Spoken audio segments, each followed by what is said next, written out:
There are many ways in which we can deal with the stress that life throws our way, but sometimes it can be hard to know where to start. So one of the simplest and most effective solutions is through our food. So today we're going to talk about 5 foods that are going to help us cope with stress, because we all want to feel better and lessen the impact of stress on our lives. So let's go ahead and get started. Number 1 is dark chocolate. Dark chocolate is packed full of antioxidants, which can help reduce inflammation and improve your mood. There are studies that show that dark chocolate helps reduce cortisol levels, a hormone linked to stress.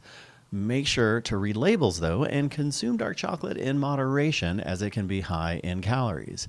The best dark chocolate is the ones with the highest percentage of cocoa. Maybe just make sure to read the labels and consume dark chocolate in moderation, as it can be high in calories. Next, avocados. Avocados are full of healthy fats and vitamins that help regulate hormones like cortisol, we mentioned before, and adrenaline, both of which are linked to stress and stress relief.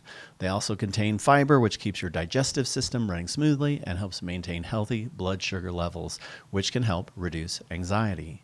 Next is green leafy vegetables and fruits. Leafy greens like spinach, kale, arugula, and collard greens are incredibly nutrient dense, meaning they provide your body with an abundance of vitamins and minerals while being low in calories. Fruits such as bananas, apples, oranges, and strawberries are also great sources of vitamin C, which helps boost the immune system during times of stress.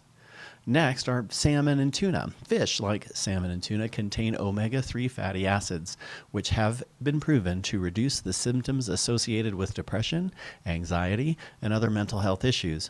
Also, salmon is a great source of protein, which helps keep you energized throughout the day, essential for combating fatigue caused by prolonged bouts of stress.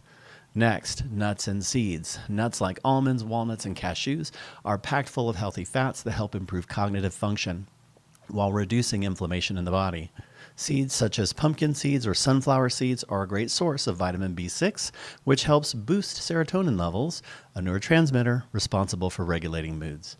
So guys, if you're feeling overwhelmed by stress or just looking for some quick ways to relax your mind and body, well, actually, if you're looking for more of a biochemical way to get things feeling better, then using food for your stress is going to be really important. And in case you didn't notice, those foods are falling under a couple of different categories. One, to help reduce inflammation in the brain. Those antioxidants help to reduce inflammation. So foods high in antioxidants are going to help.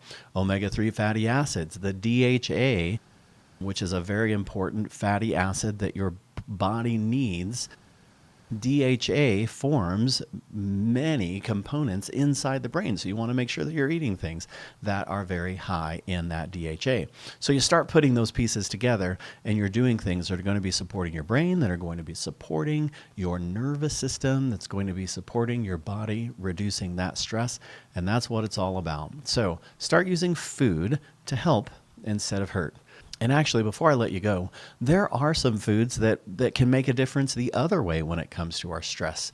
Foods, sugar for one, because those blood sugar levels, as they rise and lower, that's going to create feelings of this excitement and then feelings of lethargy and tiredness, because our blood sugar levels will shift.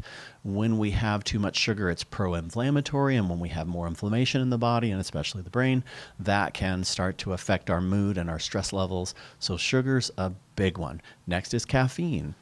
There's nothing wrong with a cup of coffee a day, but once we start entering to some of those patterns where we're having a lot of caffeine, if you deal with anxiety in any way, the more caffeine we have, the higher levels of anxiety we're going to experience. So let's think about dropping the sugar, dropping the caffeine, and adding some of these things that we mentioned today. All right, we'll let you go. I'm Dr. Emil Tompkins. Have a fantastic day, and we'll see you later.